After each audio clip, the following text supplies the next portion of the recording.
नमस्कार, स्वागत आप सभी का यूट्यूब चैनल नॉलेज टीवी। सभी हरियाणा वासियों के लिए 11 बड़ी खबरें सामने आ रही हैं। धमाकेदार घोषणाएं, आदेश, ऐलान, क्या है पूरी अपडेट, आइए देखते हैं। हरियाणा की हर छोटी से बड़ी योजना, घोषणा, आदेश, फैसला, निर्णय, सभी की जानकारी सबसे पहले यहाँ पर मिलेगी। तो चैनल को सब्सक्राइब जरूर कर लें।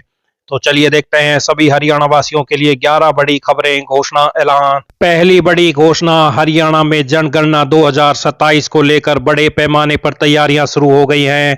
जनगणना के सफल और समयबद्ध संचालन के लिए मुख्य सचिव ने मंडलायुक्तों, उपायुक्तों, निगम आयुक्तों को वीडियो कॉन्फ्रेंसिंग के जरिए मीटिंग की, जिसमें उन्होंने जनगणना को लेकर निर्देश दिए हैं। मुख्य सचिव ने बताया कि देश में पहली बार पूरी तरीके से डिजिटल जनगणना होगी।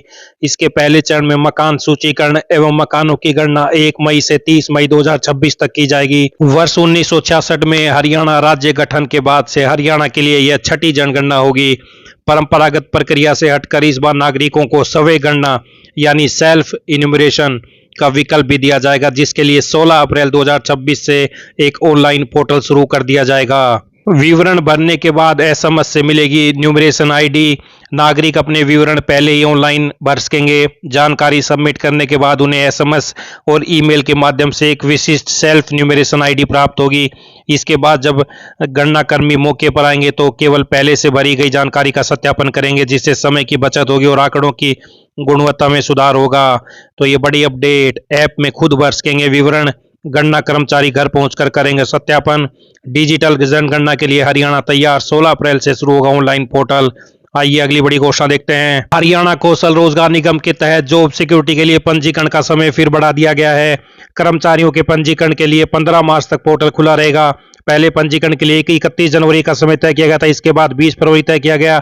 अब तीसरी बार समय बढ़ा है। सरकार का मानना है कि अभी भी अनेक कर्मचारी पंजीकरण नहीं कर पाए हैं।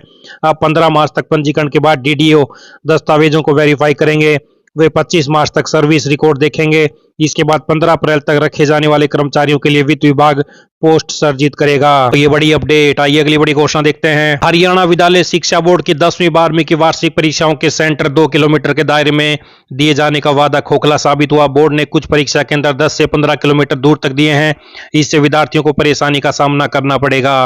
तो हरियाणा बोर्ड ने 10वीं 12वीं की परीक्षा केंद्र 10 से 15 किलोमीटर दूर दिए। तो हरियाणा बोर्ड चेयरमैन का बयान, सेंटर दुरुस्त किया जाएगा। जो परीक्षा केंद्र दूर है उन्हें 1-2 दिन में दुरुस्त कर दिया जाएगा। जिनका भी प्रतिवेदन आएगा उन्हें नजदीक के परीक्षा केंद्र दिए जाएंगे। सुप्रीम कोर्ट ने लोगों को मुफ्त सुविधाएं देने की संस्कृति को कड़ी आलोचना करते हुए बृहस्पतिवार को कहा कि देश के आर्थिक विकास में बाधा डालने वाली ऐसी नीतियों पर पुनर्विचार करने का समय आ गया है। तो मुफ्त सुविधाएं नहीं, रोजगार दो, सुप्रीम कोर्ट। तो ये बड़ी अपडेट। आइए अगली बड़ी घोषणा देखते हैं। करीब 36 वर्षों के शैक्षिक अनुभव के आधार पर डॉक्टर पवन कुमार ने बृहस्पतिवार को हरियाणा विद्यालय शिक्षा बोर्ड के अध्यक्ष पद का कार्यभार पुनः संभाल लिया। नियुक्ति पर उन्होंने मुख्यमंत्री, नायब सैनी और शिक्षा मंत्री का आभार जताया। तो ये बड़ी अपडेट। हरियाणा शिक्षा बोर्ड के अध्यक्ष पद का डॉक्टर पवन ने पुनः कार्यभार संभाला। आइए अगली बड़ी घोषणा देखते हैं।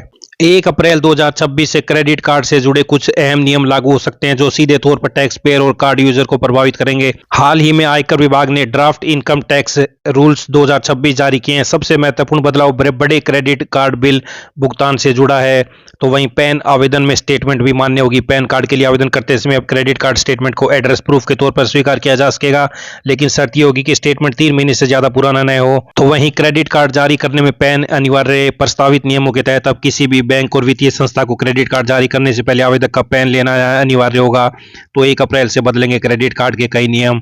आइए अगली बड़ी घोषणा देखते हैं। हरियाणा सरकार ने सूचना का अधिकार अधिनियम 2005 के तहत जवाबदेही बढ़ाने की दिशा में बड़ा कदम उठाते हुए राज्य सूचना आयोग द्वारा लगाए गए दंड की समयावधि वसूली सुनिश्चित करने के निर्देश दिए हैं। तो क्लास ए से हर महीने 10,000 होगी कटौती। संबंधित सार्वजनिक प्राधिकरण के आहरण एवं वितरण अधिकारी डीडीओ द्वारा संबंधित अधिकारियों के वेतन या पेंशन से मासिक कटौती की जाएगी।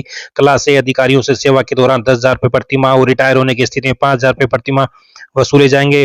क्लास बी से 7,000 रुपये लिए जाएंगे और रिटायर होने पर 3,500 रुपये की वसूली की जाएगी। सी क्लास से हर महीने 4,000 रुपये लेगी सरकार। रिटायर होने पर 2,000 रुपये प्रति माह की दर से राशि वसूल की जाएगी। तो वहीं मृत्यु की स्थिति में नहीं होगी वसूली।